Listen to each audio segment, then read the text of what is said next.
All right, this is my buddy Ty, and she likes to pull a little bit on the leash. In this video, we're going to go over some tips you can use to stop dogs from pulling on the leash. Now, a couple things. Before we actually start the walk, we often get our dogs too aroused or too excited to listen to us. Because usually when we go for a walk, we say, "Hey Ty, you want to go for a walk? You want for a walkie-walkie? You want to go for a walk?" And the reason for this is when dogs get excited or their energy level goes up, they can't sweat. Dogs cool themselves down by opening their mouth and panting, and liquid water essentially evaporates off their tongue, and this cools them down. But when a dog smiles or breathes heavy like that with a mouth that's open, we interpret that as a smile. It's not. Not the dogs don't smile. They really don't smile. But the dog's just trying to cool down. But we see a smile and we get, "Oh, you want to go for a walkie-walkie?" We get them more and more excited because we're confusing excitement for happiness. I want my dog to be able to focus.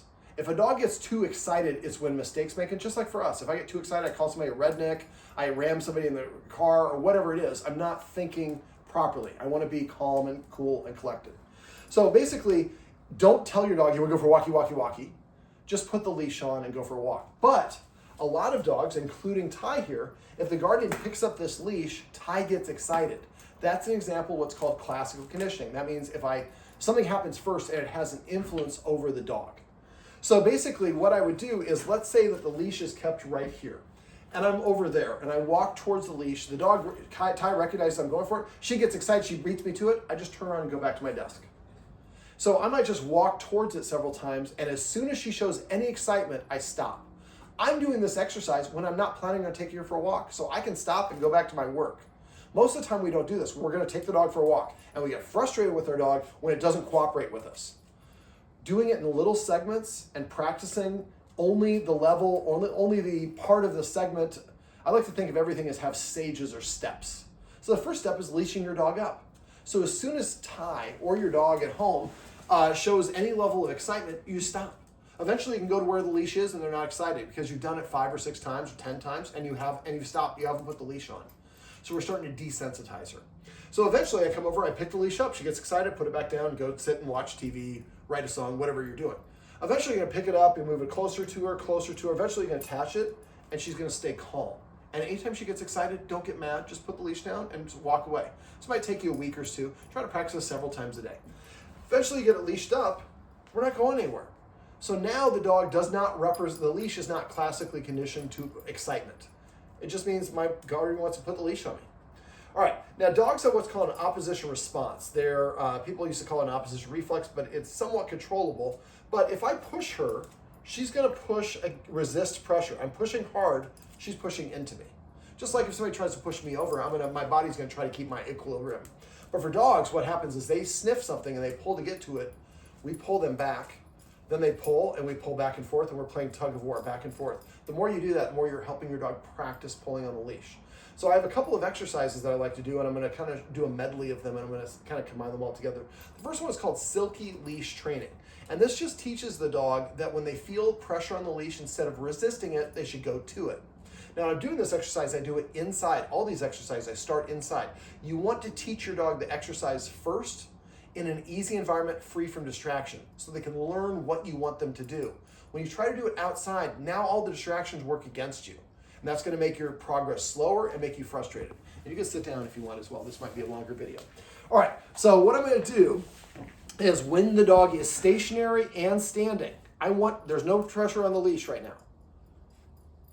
I wait for her to stop engaging, and I put a little bit of pressure on the leash, and I'm holding that pressure until she goes towards it. She can lean towards it, she can shuffle. She kind of did it a little bit before, but it's so subtle I wanted to wait. So I'm not pulling, yes. As soon as she moves towards the pressure, I relax the pressure, I say yes, the marker word of what we want, and then she gets a reward. So let's try that again. And what we should see is her starting to do this a little bit faster and faster. But she's not doing this intentionally to resist me. Dogs are just programmed to do this. So I'm not pulling hard. Don't add more and more pressure. Just keep a constant amount of pressure. And as soon as she gives into it, I'm going to say my marker, yes. And she gets the treat. Now I like to pull this side. I don't like to pull up because dogs have gravity. They can't move upward. So I'm going to go this way now. And I'm going to have a treat in my hand ready to go because the delivery speed is really important. So now I'm gonna add a little bit of tension.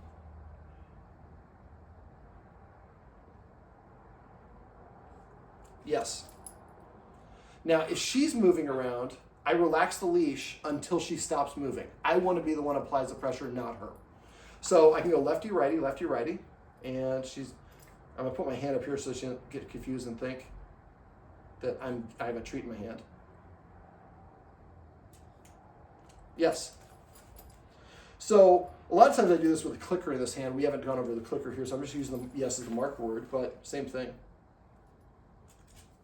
Tiny bit of pressure, and she came towards it. I should have said yes there. All right, let's do this one more time.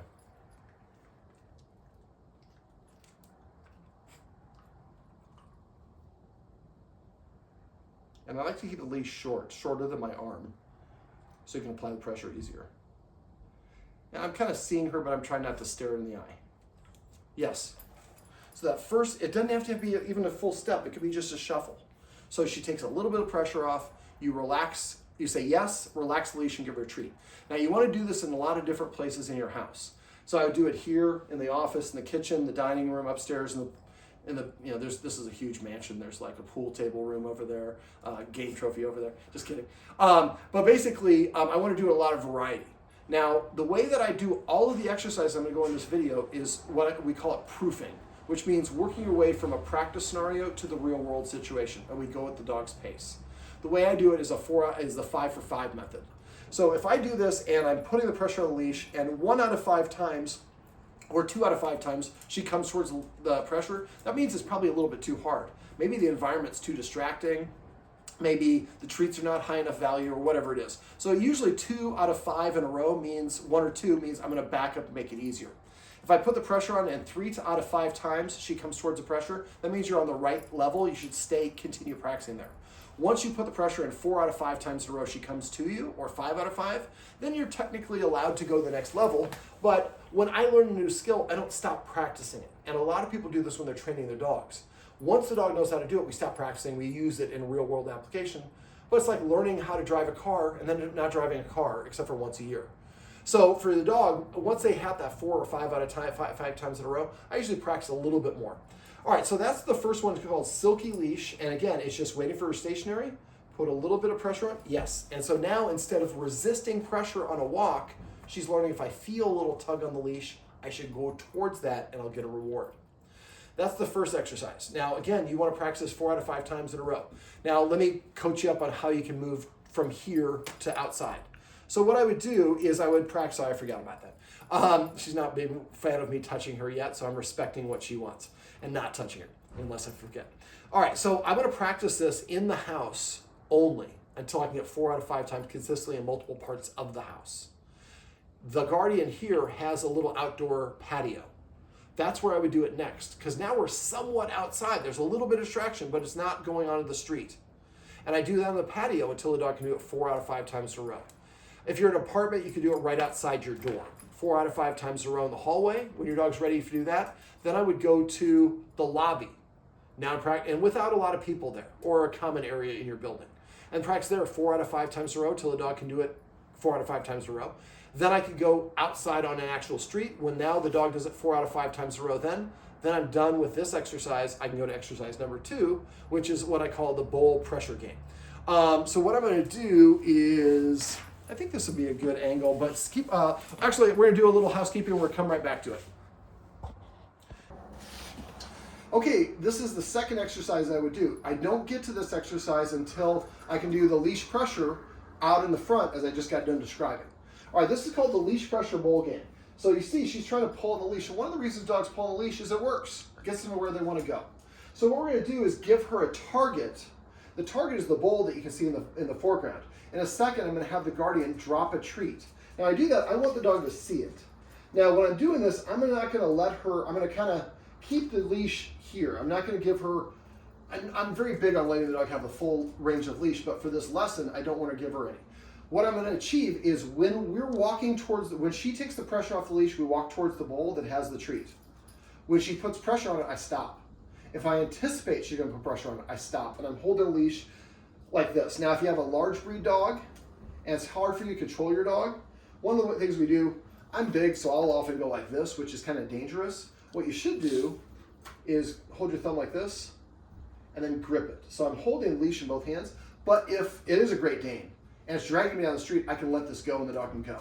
Now, I'm a professional. I want to control the dog and I'll drag myself. I'm pretty big. It's got to be a big dog. It's going to drag me. So, but if you have a big dog, you might want to do this action. All right, so I just want to be here where it's consistent. So you're going to say her name. Try not to move the camera too much. You got a treat in your hand? Okay, so you're going to say her name. When she's looking at you, I want you to drop that treat in the bowl. Try to drop it so close to it so it doesn't go out, but we want her to see it go in there. All right, go ahead and say her name. Ty.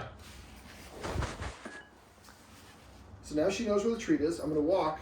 I want to teach her to watch my pace. I'm anticipating, so I stop. She took pressure off the leash. As soon as she takes pressure off, I keep on walking. I anticipate a stop. There's pressure.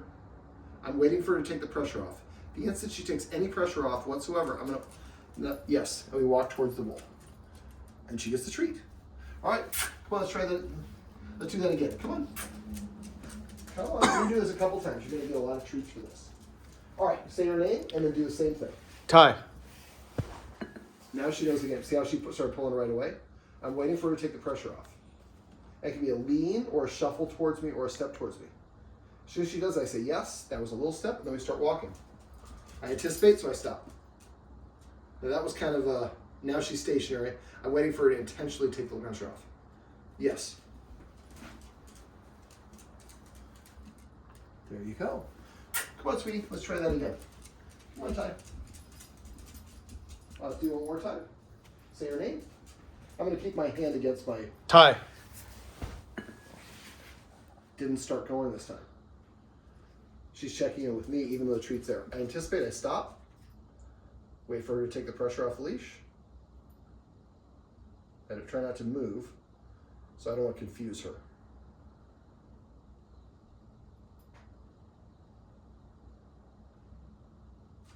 Yes. So every time she takes pressure off, I say yes, and let her go. Now she's walking at a normal pace, not trying to pull to get to the leash, to the bowl, because she knows where the target is. Come on. And when we're on a walk, the target is everywhere. There's a seagull poop over there, there's vomit over there, there's a dog over there, there's a squirrel over there, there's a person over there, there's a girl that looks like she's going to give me some pets. Everything is a distraction. That's why dogs are pulling all over the place. Here, we're giving her a single target. We're cheating. So she knows that's one thing. It's her apartment. She's been, or Thomas, she's been here the whole time. She knows where everything is. She's not trying to get over there and pull and over here because it's different. So this exercise just teaches the dog to watch us and walk at our pace. All right, now there's a couple other exercises I go through. I'm not going to go through right now with those. I'm going to give you the meat and potatoes. The last one that we do is I call it the stutter step. So what I'm going to do is I'm going to walk towards you. I'm going to have a treat in my hand. Let's go over here, sweetie. So what I'm going to do is I'm going to walk towards her, towards you, towards the camera, and as soon as she puts pressure on the leash, I'm going to start going the other direction. Or as soon as she passes me. Come on. See how she's now not racing towards the bowl? She gets in front. I come back until she arrives where I am. That's about it. And then I turn and go back towards it. And I want to keep her on one side. If you walk your dog, pick a right side or a left side. It doesn't matter which one it is. Whatever is convenient for you, but always walk your dog on the left. That way they know where to go. All right, so now we're going to walk. I'm going to keep the leash out of her face. So walking. She moves ahead. I walk backwards. Turn her around. And then I can give her a treat. Now we walk towards it. So what I do for loose leash walking is not teaching a dog to heel. That's not very much fun for the dog. It takes a ton of practice. It doesn't burn as much energy on as a sniff walk. What I'm saying is you just can't pull me out of my arm out of the leash, or my arm out of the socket. So as soon as, if I know that she wants to go over here, I'm going to let her go over here. I'm going to walk towards it for her. She doesn't need to pull, so I'm going to walk to where she is. She can go this way and that way. She just can't yank my arm out of the socket. The other thing I do is I have a treat in my hand the whole time. So come on, let's try that one more time. So I'm walking, and now she sees she's paying attention to me. Yes. Now, I guess I did a poor job of this one. I'm a little rusty. I haven't done this well. I don't do a lot of dog training. This is more dog training, which is fine. So what I do is I'm going to lure her with a treat. Come here, sweetie. Come on. But notice I'm not pulling her around. I'm luring her because I don't want to put pressure on the leash. So what I'm going to do is take a step. Whoops. Yes, give her a treat. Yes, give her a treat. Now I'm going to show you sideways. When I'm delivering the treat, I want to deliver behind the seam of my pants, right here. If I treat up here, where is she going? I'm training her to go in front of me. So I want to keep her back here.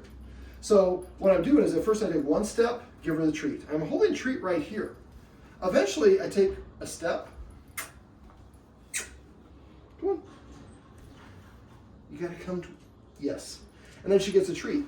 So when you're walking around your house, you have treats with you.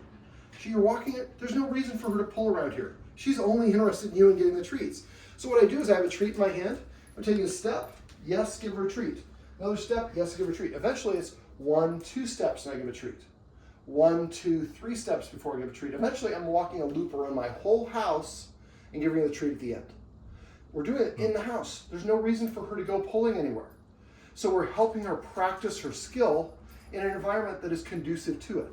Once she can do it here, 4 out of 5 times there on the deck, then 4 out of 5 times in the front yard or outside the door, in the lobby, then on the street.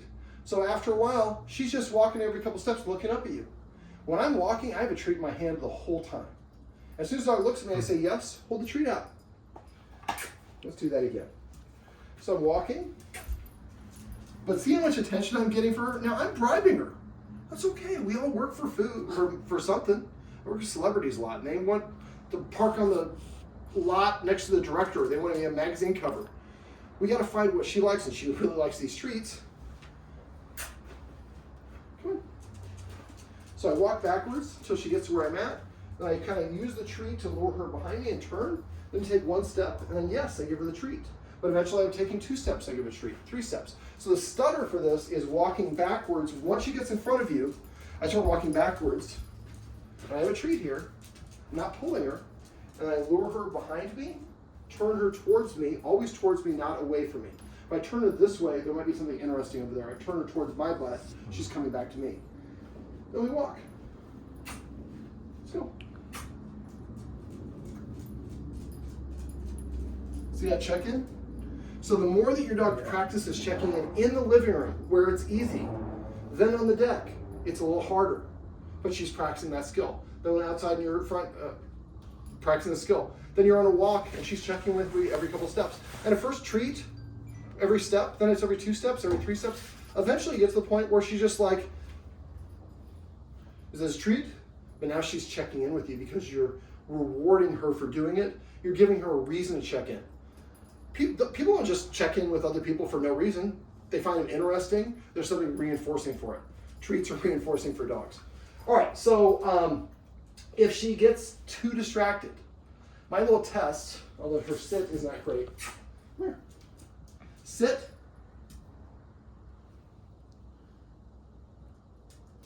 I don't know if she has a good sit. Let's try that on the carpet. Let's see if it's carpet. Come here. Sit. No. I don't think she just doesn't have a great sit, and we'll talk about that off camera, how to fix that. Once she knows how to sit, on a walk, every once in a while I ask the dog to sit. If they can't sit, usually it's telling me, the environment is too distracting for me. I can't listen to you right now. That means to me that the further I go, the less she's going to listen to me. So when I find a dog can't do basic obedience, something I know that they know how to do, that's telling me that the environment is not good for them. I'm going to get frustrated if she doesn't listen to me. Then she's going to feel that frustration and not want to do the exercise again. So when you get to the point where your dog can't sit, turn around and go back home and practice a little bit more in an environment that's a little bit more conducive. All right, come on, sweetie. We got to wrap this one up. Come here. Come here. We just went over Leave It.